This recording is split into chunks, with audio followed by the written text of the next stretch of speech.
Hi all, this is Liji from Programming Made Easy. Today we will start with the Python tutorial. What is Python? So Python is a high-level general purpose programming language. Okay, now what is meant by a high-level language?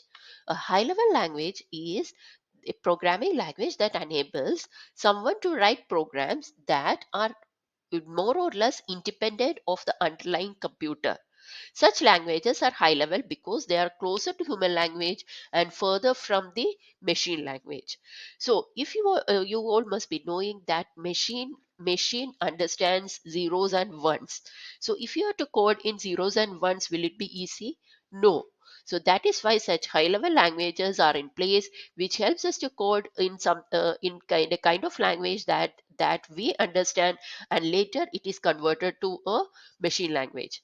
And another thing is, we in Python we need to bother what is the underlying architecture of the computer, whether it is a Windows system, whether it is a Unix system, or whether it is a Mac system. We can just write the code as it is. So such languages are known as high level languages. Now, why Python is called a general purpose programming language? A general purpose programming language is a language that is capable of creating all types of programs. So all types of the program, in the sense, Python can be used as a scripting language. It can be used for automation. It can be used for developing as a backend in GUI. It can be used for developing games. It can be used for creating a GUI. It can be used in data sciences, machine learning, computer vision, natural language processing. So there are wide variety of area where Python language can be used, and that is why it is a general purpose programming language. Now, why Python? Why Python is so popular? First main thing is its simplified syntax. Syntax is very simple. It doesn't have any complex rules and regulations to write Python language. Another thing is it is similar to English. So all the commands in Python, it is similar to the native English language. For say example, take input.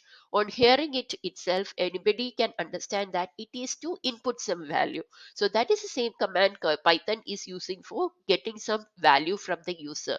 Another example, print. Print means to print something.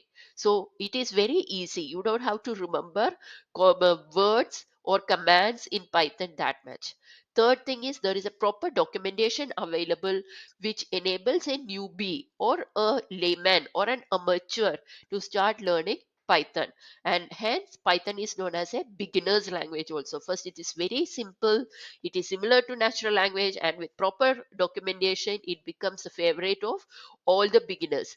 But beginners language doesn't mean that it is its capability is less. There is nothing like that. It is easy to learn, only that's the thing. Otherwise the Python, as I told earlier, has found wide variety of um usefulness in wide variety of areas. So, and it is very flexible. Python is very flexible. Like you can write Python script, or you can do a modular programming, or you can do object oriented programming with Python. And one major thing that helps in the growth of Python is mature and supportive Python community. Since Python is an open source programming language, there are a wide variety of developers who are contributing to the Python libraries, and because of this, Python can be used in all sorts of domains. So if you want to install Python in your local system, you can follow any of these installations, and then you can install some IDE if you want to. If you just want to have a simple Python in your system, you can install the first link. You can install Python from the first link, and this ideally comes bundled with that installation, so you can use that also.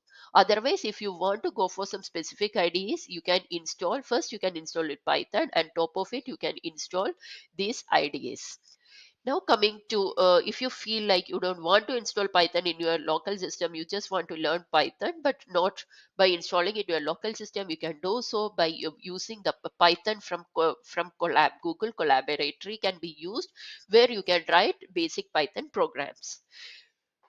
In my tutorials, I'll be using Jupyter Notebook, which comes bundled with this Anaconda Python.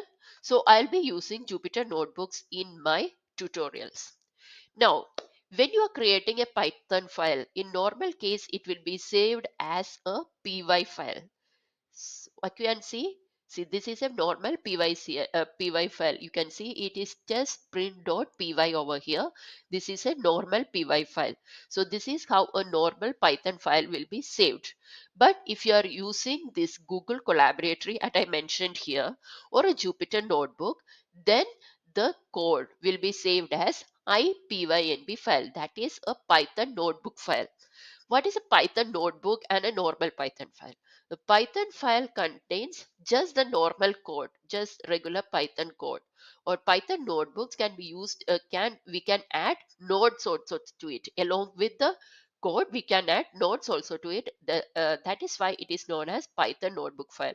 As you can see, this is a Python notebook file, Jupyter notebook file. I have added nodes also to it, and I can add code also to it. That's the difference. Stay tuned for the next tutorial. I'll be starting with input and output in Python. Thank you. Bye.